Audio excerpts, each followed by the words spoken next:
itself is a metaphor. Smooth as silver. Smooth, like two properties are taken together, though they are not apparently very similar. One is color and the other one is a texture. But then the poet achieves a very rare effect when he writes silver smooth. Similarly, simile with words like as and like also has its own syntax. Oxymoron, which is a figure of speech, has its own syntax. Precious bane, dead alive, darkness visible. Most of them are from Milton again.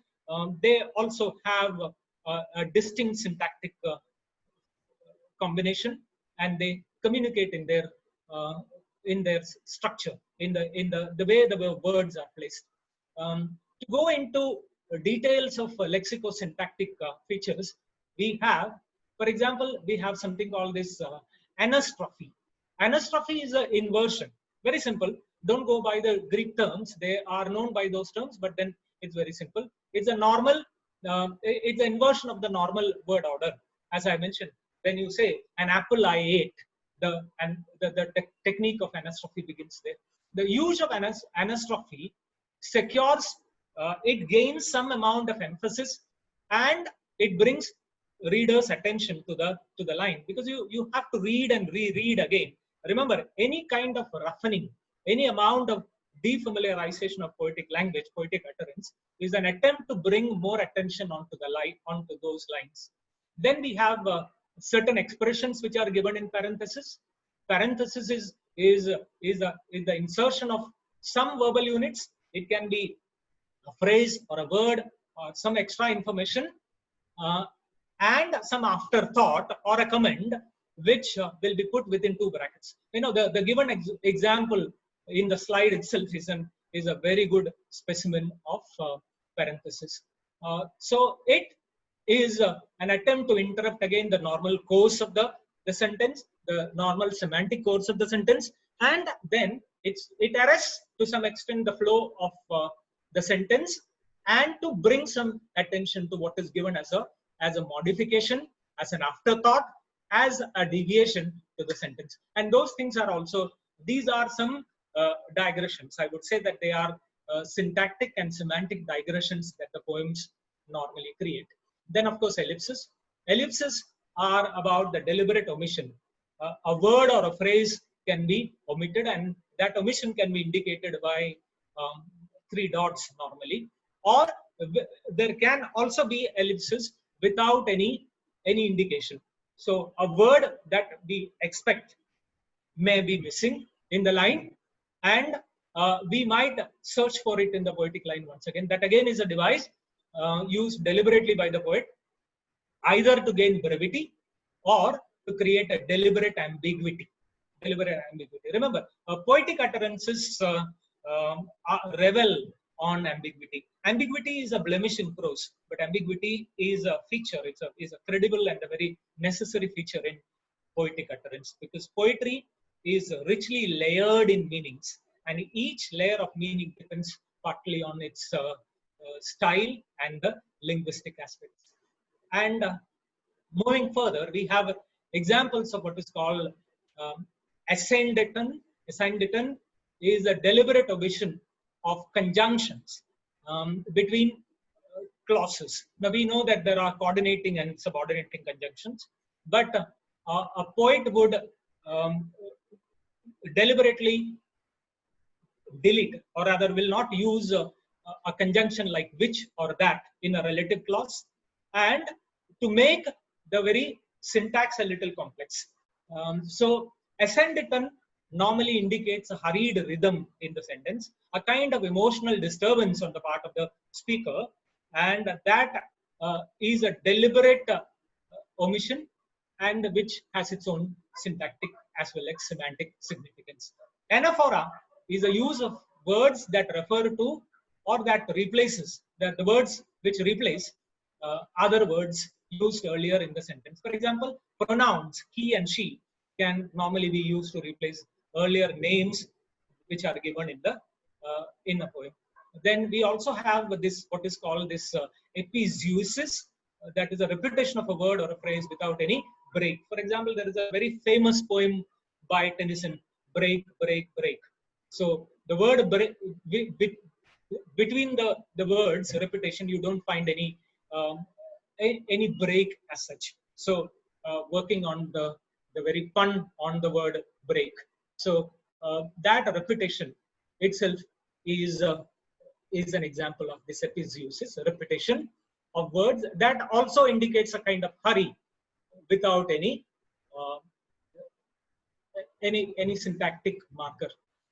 Now, with what we have discussed so far, we could also have a very simple poem for our analysis.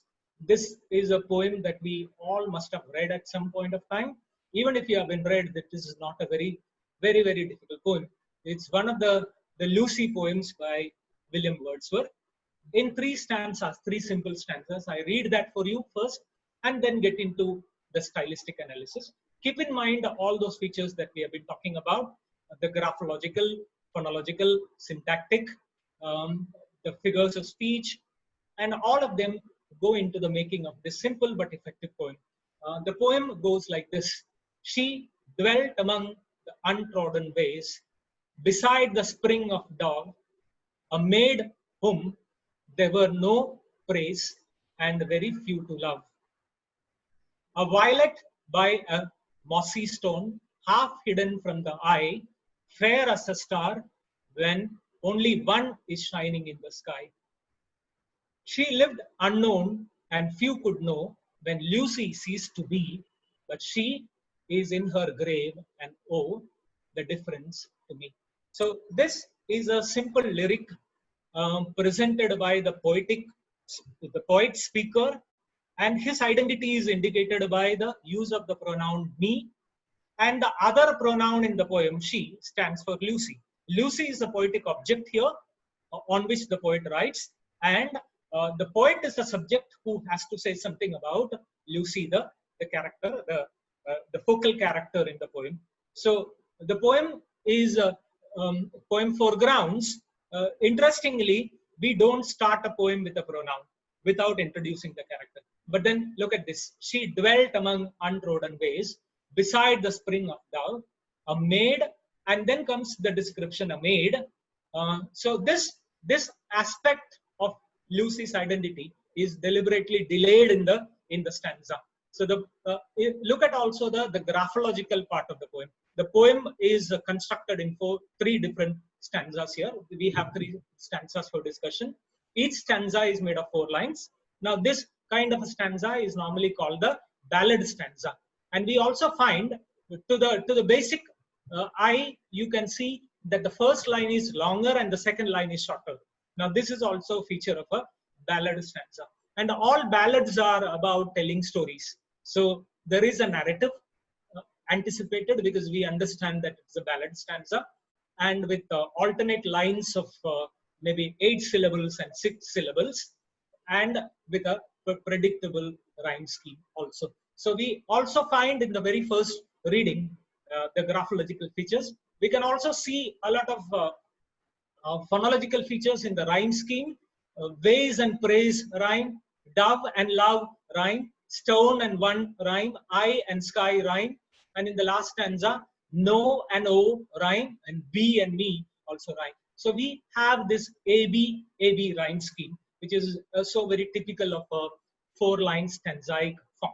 So that these are the very basic information that you can get when we look at the poem, when we take a very first look at the poem. So we have some graphological part of it. We also have some phonological features that we can see, and then as we go deeper into the analysis, see, this is what we have in the poem. The poem starts with an introduction to the character, and as I told you that the poem is about Lucy, but poet is the speaker.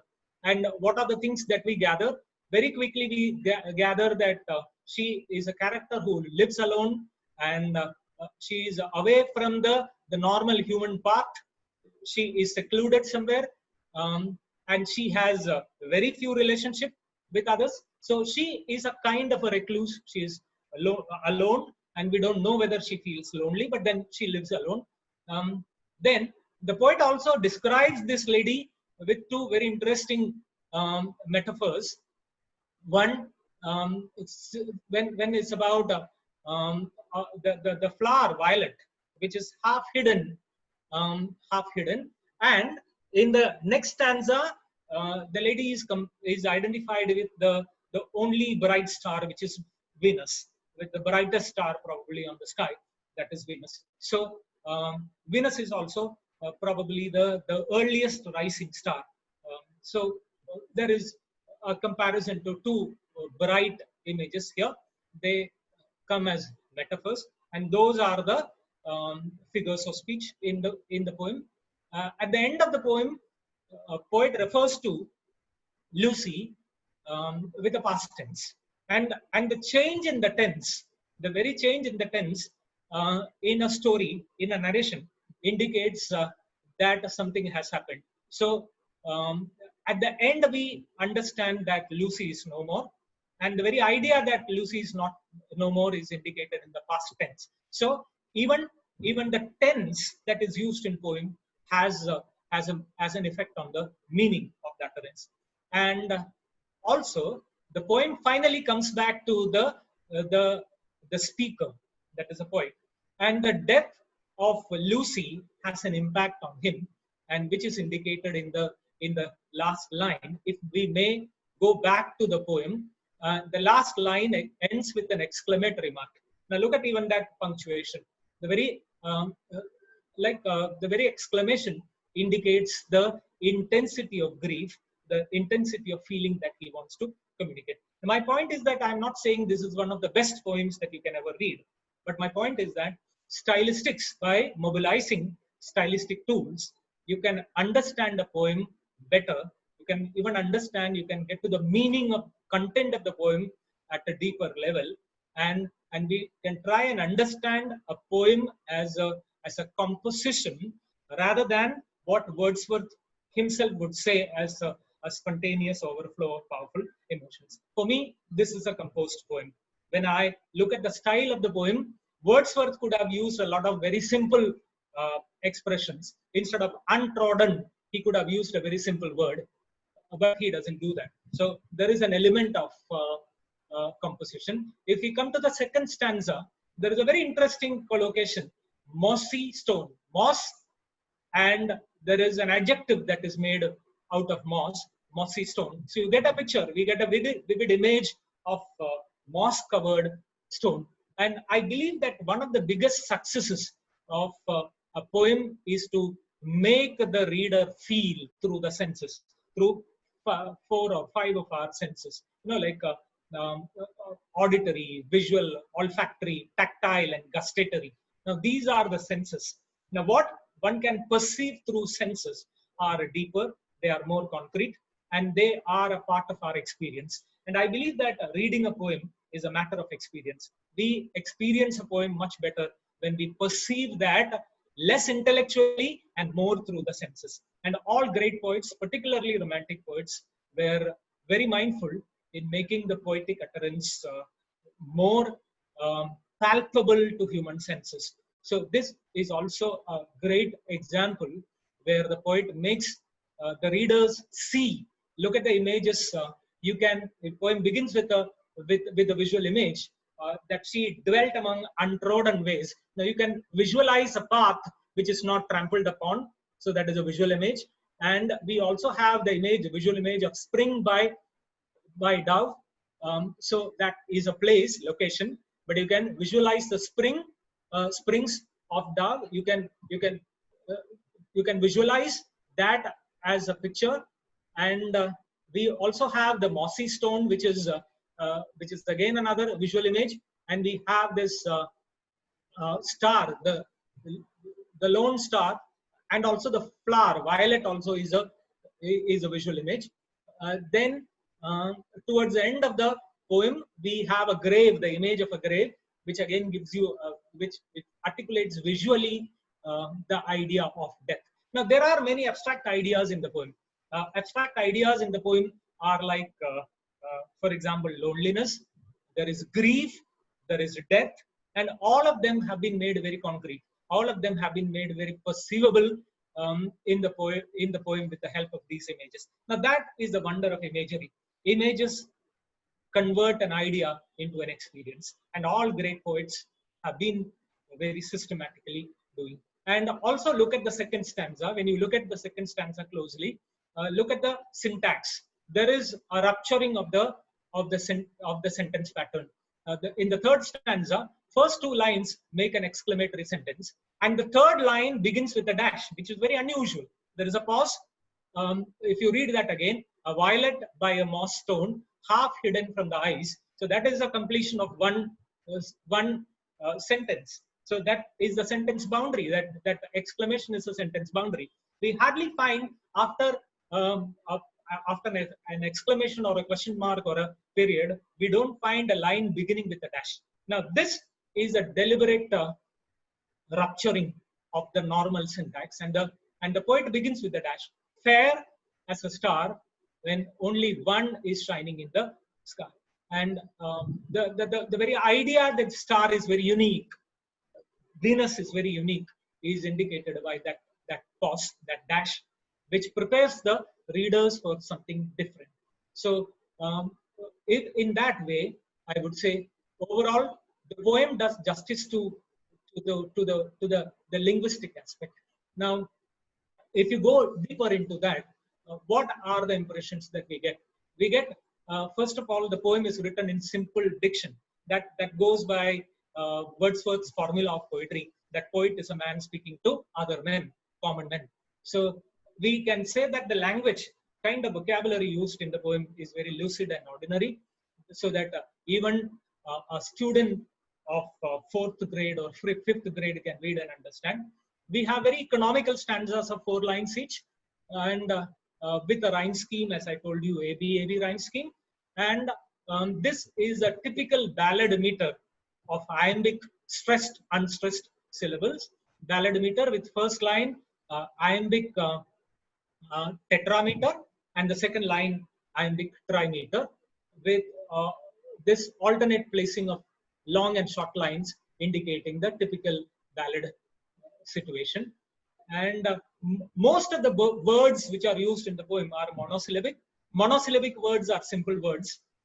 You can see there aren't many words apart from words like untrodden, but most of the other words like star, she, they're all monosyllabic. They're very easy to recognize, and they're commonly used in our day-to-day parlance.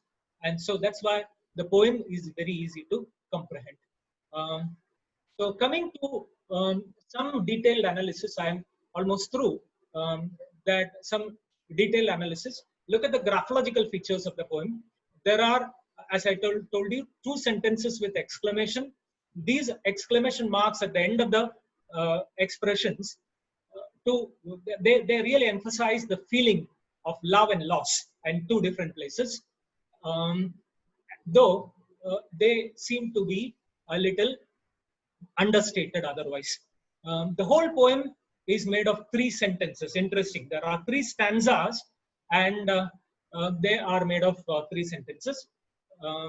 And with more subordinate clauses, and as I mentioned, if there are more complex sentences, then the statements are modified.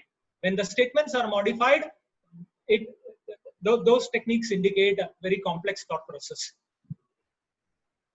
Okay. Now, when you look at some of the rhyme phonological features of the poem, we have rhyme scheme ABAB, CDCDEF, and alliteration is abundantly used in the poem with expressions like half hidden. Then we have expressions like as a star, sky. Now the sibilance, sir, which is a fricative and which is called a sibilance, which induces softness and silence, is indicated by the repetition of the sound sir. So that is a alliteration. So the atmosphere of loneliness is intensified with the help of this sibilance throughout the poem. And we also have assonance, that is the repetition of vowel sounds. Look at these words like dove, none, love. They all have this sound ah. And mossy stone, Look at the close repetition of that O sound, the round vowel. I shining, the diphthong I is repeated in these two words. Sky also has I, the diphthong. And we have words like unknown and no. Now we have O, the diphthong again repeated in these. And also the long vowel B and she, be, she, me. They are predictable. They're all the sharp, shrill, front-oriented vowels. And they also have significant impact on poetry. And if you look at the morphological features of the poem, you find a lot of negative prefixes. Look at this untrodden, unknown, and hardly there is any coinage because Wordsworth wants to use very simple language. There aren't too many compound words also. That is also a deliberate attempt to keep the language very accessible and not very impeded, because romantic poets, particularly Wordsworth, believes in keeping the language very simple. Most of the words are root words without many prefixes and suffixes. That also is a part of making the language deliberately very simple.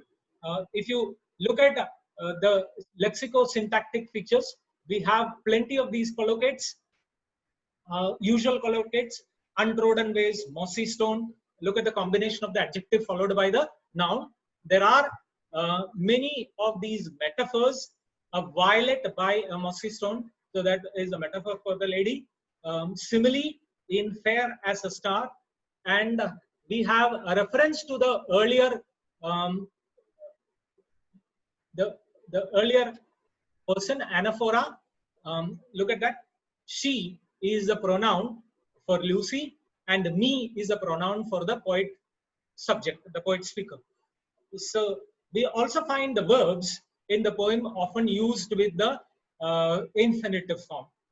To love, to praise, to be. That is also a predictable pattern.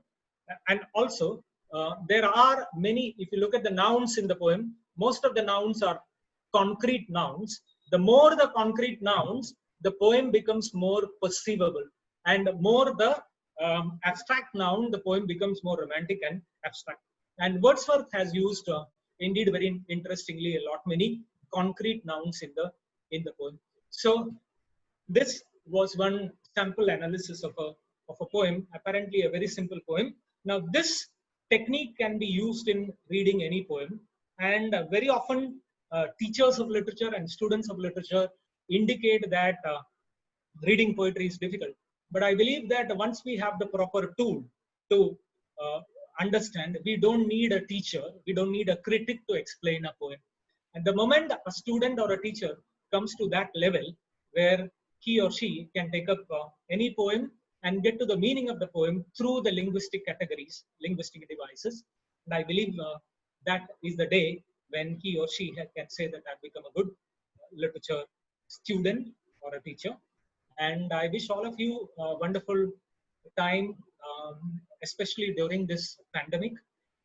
I say that this is the time to read, this is the time to learn, this is also the time to introspect, this is also the time to enhance our own relationship with our wonderful subject like literature. And I'm sure I'm addressing a lot of literature students and teachers here.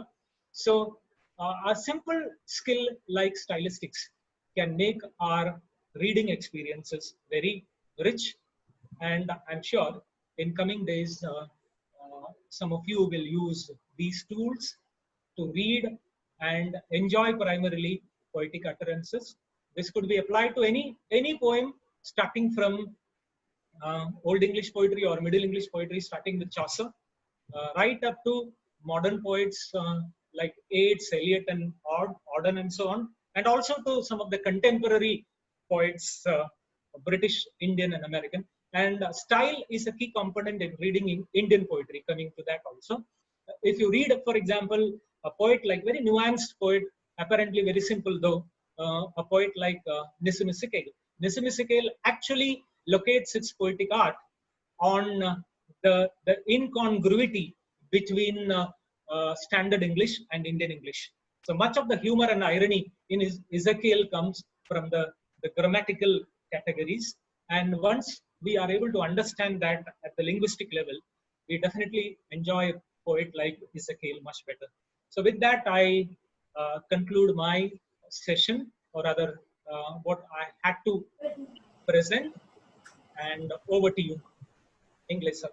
Thank you so much, sir, for your insightful and very vibrant presentation, sir. Thank you. Actually, sir, it is I express a thanks to technology, that technology brought you very close for us, sir. So, thank you so much, sir. It's my pleasure. Yes, we have online Professor Basudev Paul from West Bengal. Before the chairperson of this online lecture series, may I request Basudev Paul, sir, please comment on the Dr. Dinesh sir Nayar's coverage, please, for 2 minutes, sir. After that, one chairperson will speak of his sequel. Sure, sir. Dr. Professor Basudev Paul, the eminent poet from West Bengal. Basudev Paul, unmute yourself, sir.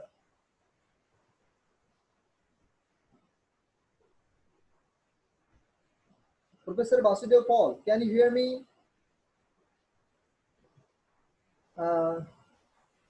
Anyway, sir, he is getting some problem. May I request Dr. A.P. Khairnar, sir, the chairperson of this lecture series, sir, remark on the Dr. Nayar, sir, coverage, sir. Dr. Ashok Khairnar, sir.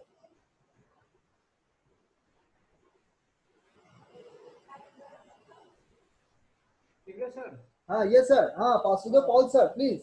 Yes, sir. Paul, sir, program. Hello. Yes, sir. Khairnar, sir. Hello. Yes, sir. Please, I welcome you, sir, for the presidential talk. Please.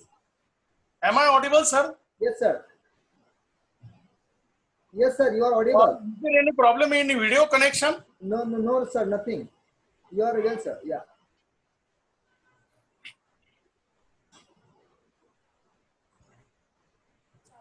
Yes, sir. Khairnar, sir. Okay.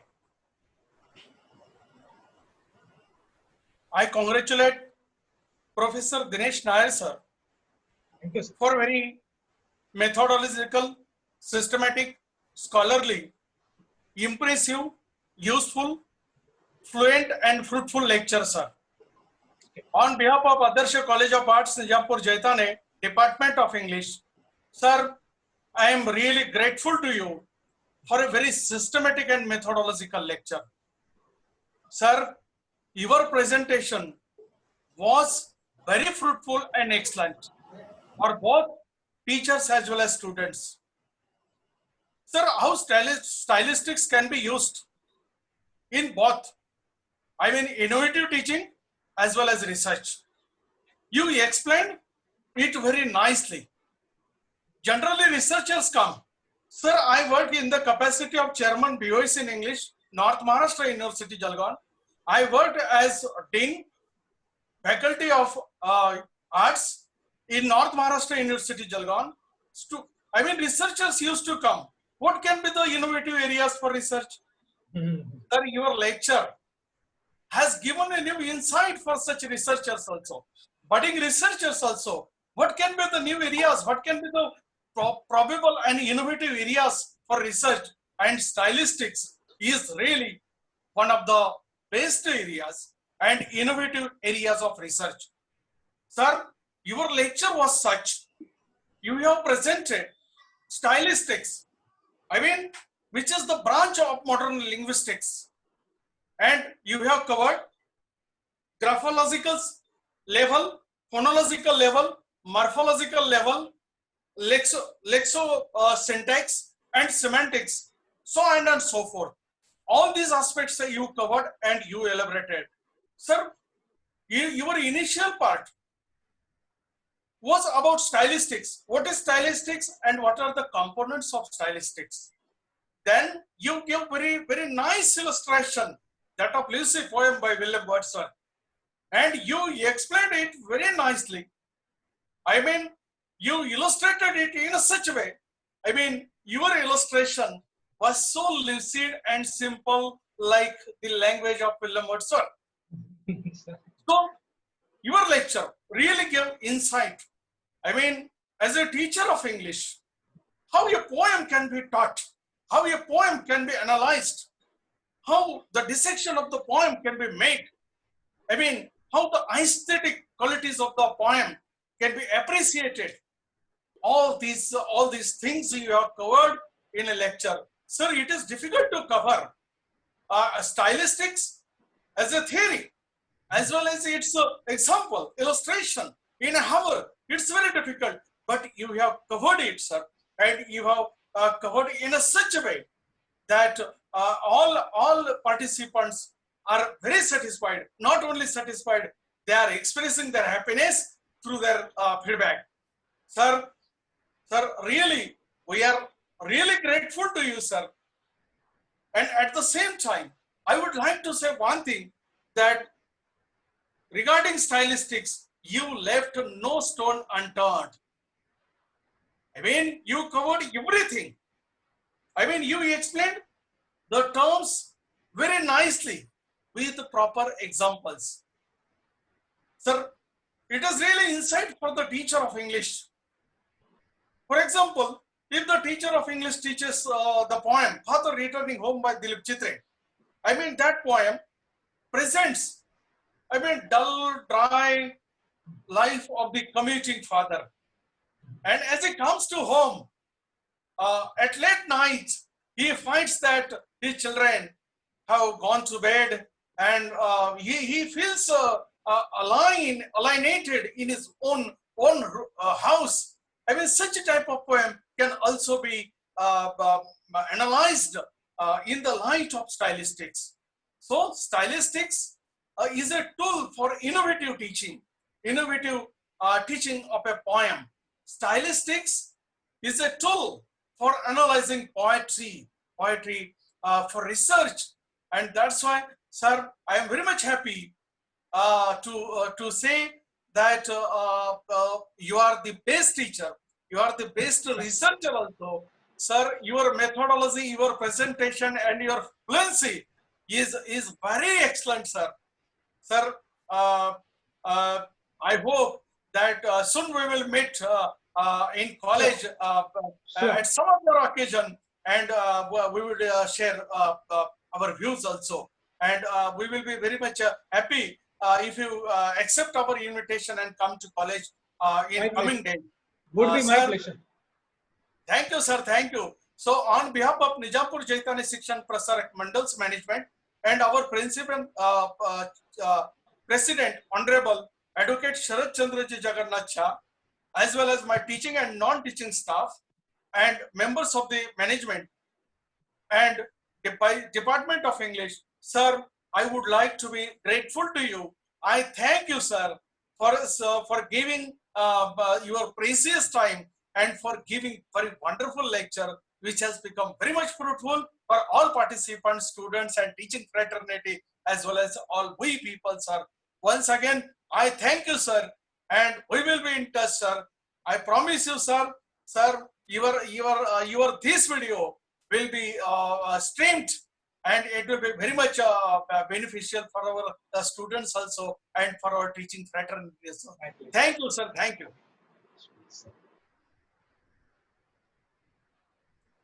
Hello, Professor Ingre. Hello. Yes, sir. Yes, sir. Yes, sir. Thank you so much, sir. Dr. Khairnar sir is also having very expertise on stylistics. So today I express my thanks to Dr. Khairnar sir also for sharing his views. In the chat box, there is one message pasted by Vasudev Paul sir. He is from West Bengal. He says about the coverage of Dinesh Nair sir. He says, the murmuring of innumerable bees is exactly, I should speak about Professor Dinesh Nair's coverage on the stylistic elements of poetry. It has been studies composition. While deliberating on dissection of poetry, I would have been arresting had he given his personal feeling and experience. But sure, he discusses something that uniformly satisfies the poetic bent. It coins a poetic license. It is the prerogative of the poet. The lexico-syntactic choice he discusses is wonderful. Poetry is the metaphor, I say, archaism in poetry gives an extra edges. Poets are the oxymorous at times. All literary devices Professor Nair discusses are very, very, very good and beautiful. I appreciate English, sir. extremely. Yes, sir. English, sir. Paul, Yes. sir, is there on screen. Please enable his mic and he can speak. Okay, sir. No He's issue. pretty much there. He's pretty much there. Just enable his mic, Yeah. and he is waiting. Yeah, Paul, sir. Paul, sir. Hello, Paul, sir. Unmute. Yeah, I said already unmute, sir. Just unmute the mic, sir. Yeah, sir, I have unmuted him. I said him unmute his mic, but He has to unmute. Paul, yeah, sir, he has to unmute. I sent him message. Yes, sir. Yeah. No, not yet. You have to. Right. Yes, sir. Yes, sir. Paul, sir. Paul, sir, can you listen me? Yes. Yes. I am listening. Yes, sir. Please comments. Your comments are welcome, sir. You see, you get me really mad. Once Byron said, I slept and woke up one fine morning and found me famous. Today, I was not at all prepared to do so, but on the persistence of Professor Ingle, I have been here. And actually, I was listening to the lecture of Professor Dinesh Nair. And I have nothing more to say because he covered the nitty-gritty of poetic narratives in a comprehensive way. But so far I am concerned, with a limited knowledge, with my poor intellectual acumen, nowadays I have seen whatever is coming, whatever anybody is writing, that is the point. I sometimes lose myself regarding the boundary, regarding the nitty-gritty of poetic veins. What is the prerogative of the poet? What is poetry? Sometimes I lose myself because it confuses all the time. And so far, Professor Nair has covered. This is quite natural, and one should know it very effectively in composing poetry. But still, I am in doubt. And so far, since 25th of March, since the lockdown, I have attended so many seminars on online, but Professor Nair's coverage is by far the best one. And one day I also listened to the lecture on poetry on the fractured world that covered partially on the personal achievements of the poets, but Professor Nair's cover is very nice. I am very happy, Nair. Thank you, sir. I'm honored. I'm honored to have elicited all these words from you. I'm so honored. You try to understand my position. I woke up and Ingle requested me to write on the spot something. You please comment. But I am not a machine now. Still I wrote. And nice that you speak. It's better. This is much better. Face to face is much better. I am sitting in front of you unprepared. I'm very glad I am basking in your intellectual company online though, but hopefully we'll meet one day physically. Sure. Would be my honor. You have covered very nicely, very happy. And if possible, try to send me the PPT. I will read it again. Very nice. Yes. Very thank nice. you, sir. Sure. Ingle, thank you. You forcefully brought me here on the chair. I'm in direct touch with you. I'm very happy. Thank you. Sure. Thank you. Thank you so much, Professor Paul, sir, from West Bengal, and Professor Nair, sir. Thank you so much, sir. With the permission of Dr. A.P. Khainar, sir, the chairman of this lecture series, I end this meeting. Thank you so much, all the participants. I express my thanks. Thank you so much, sir.